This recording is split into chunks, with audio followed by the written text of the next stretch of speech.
Projet tant redouté par tous les fans du cinéma hongkongais et par les fans de John Woo, The Killer en version 2024, tourné à Paris avec Omar Sy et Nathalie Emmanuel. Je l'ai vu, ça y est. Est-ce que c'est la catastrophe que l'on a tous redoutée ? On va en parler, mais la seule chose que je peux vous dire en tant qu'intro, c'est que j'avais pas prévu que John Woo nous ferait son Emily in Paris.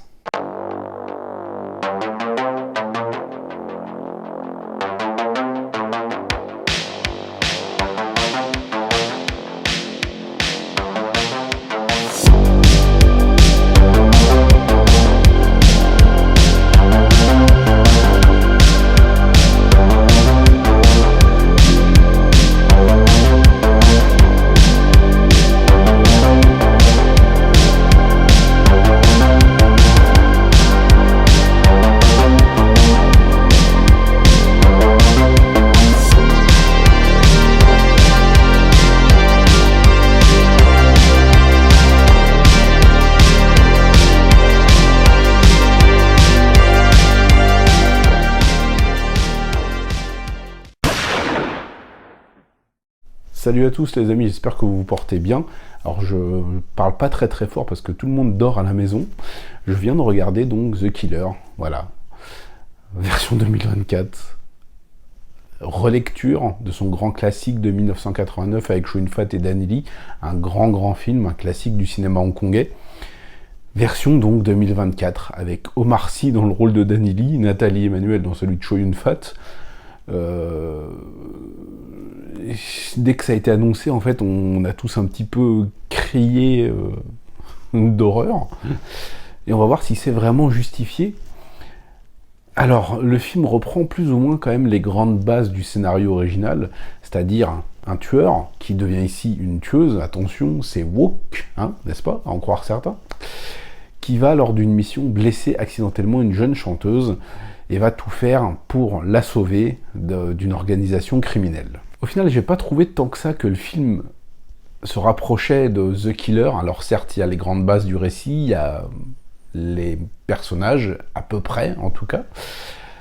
Casting complètement fou, puisque aux côtés d'Omar Sy et Nathalie Emmanuel, on retrouve Eric Cantona dans le rôle d'un grand parrain de la mafia, Saïd Taghmaoui, Tchéky Karyo, et l'acteur qui jouait dans Terminator 4, Sam Worthington, qui joue plus ou moins ici le rôle de Shukong. C'est improbable, mais je trouve quand même que le film s'éloigne assez vite de son modèle, entre guillemets. Au niveau du récit, il y ajoute plusieurs choses, notamment un trafic d'héroïne. Je ne sais pas si c'était vraiment utile, mais en tout cas, voilà, ça fait partie du récit. Et au niveau du ton, on est dans quelque chose de beaucoup plus léger que l'original The Killer. On n'est pas du tout face à un drame.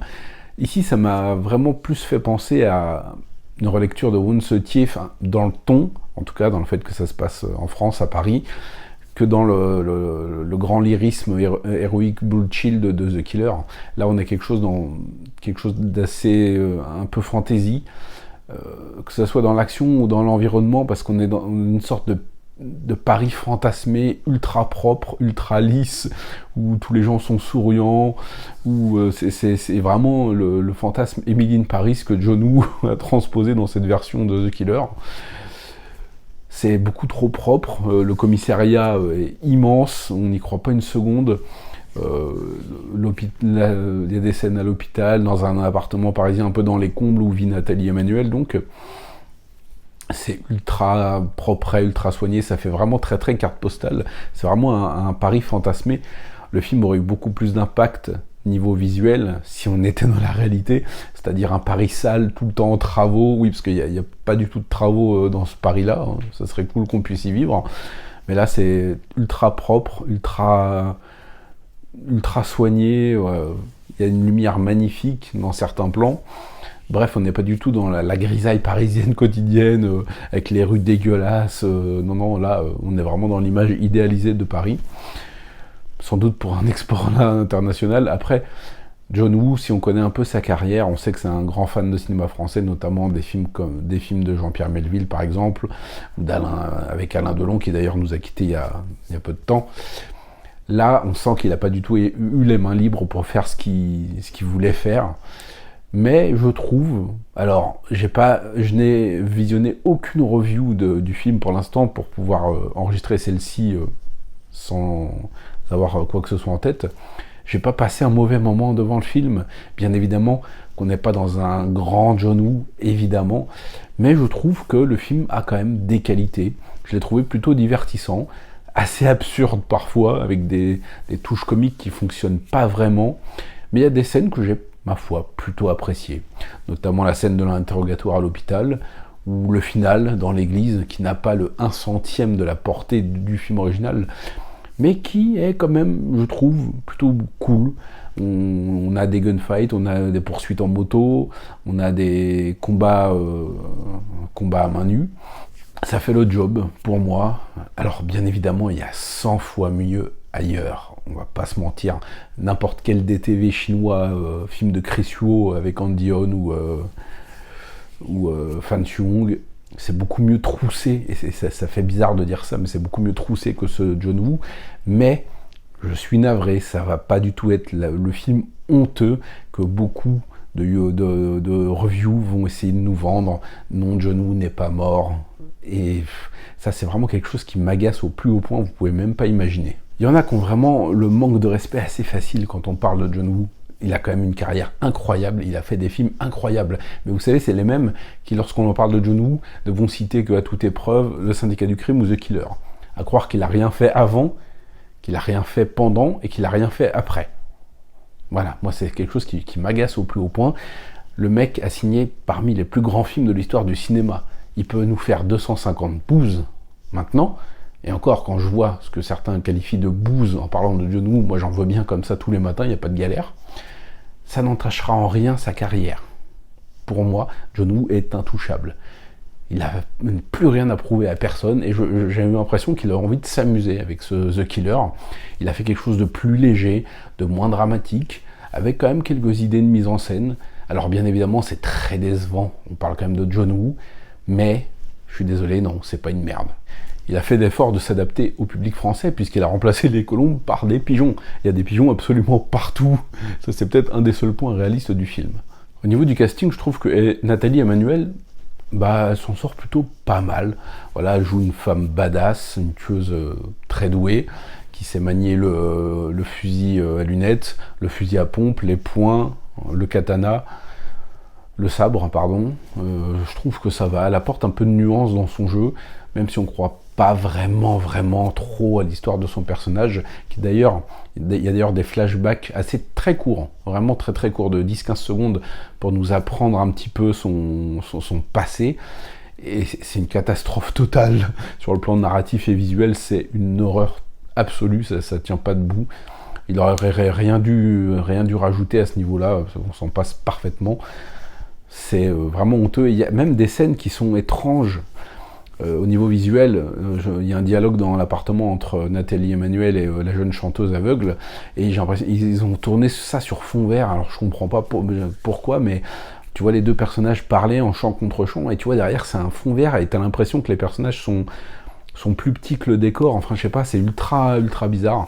Et pareil, il y a des plans où la lumière vraiment est vraiment belle, mais elle se jette bizarrement sur les personnages, enfin voilà.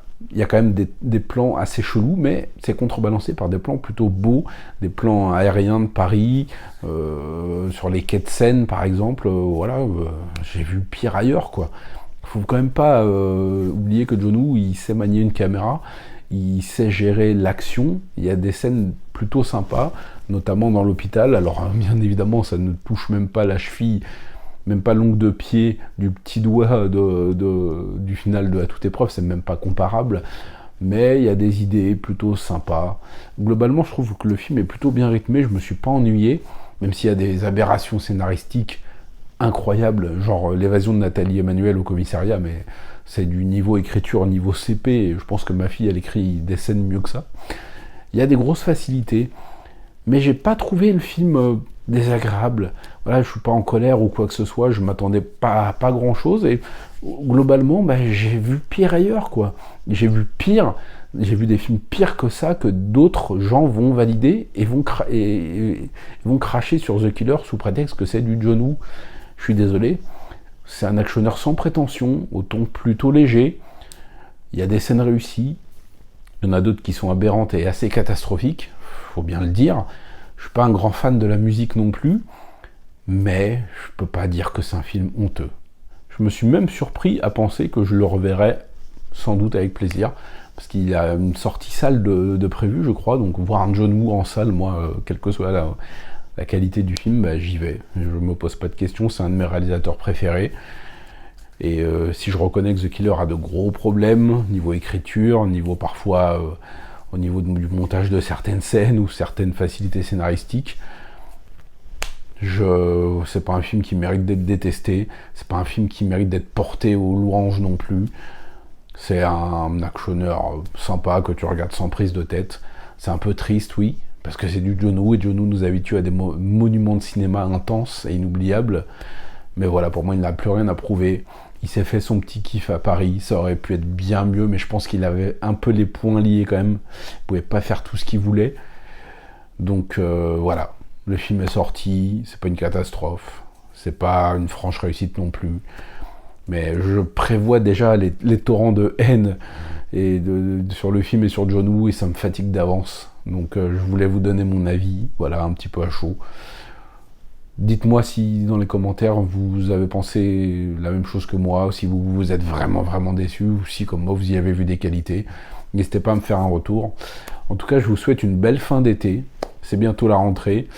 On continue, on lâche rien. On se retrouve très vite pour parler de cinéma asiatique, parce que vous savez que ça déchire. Salut!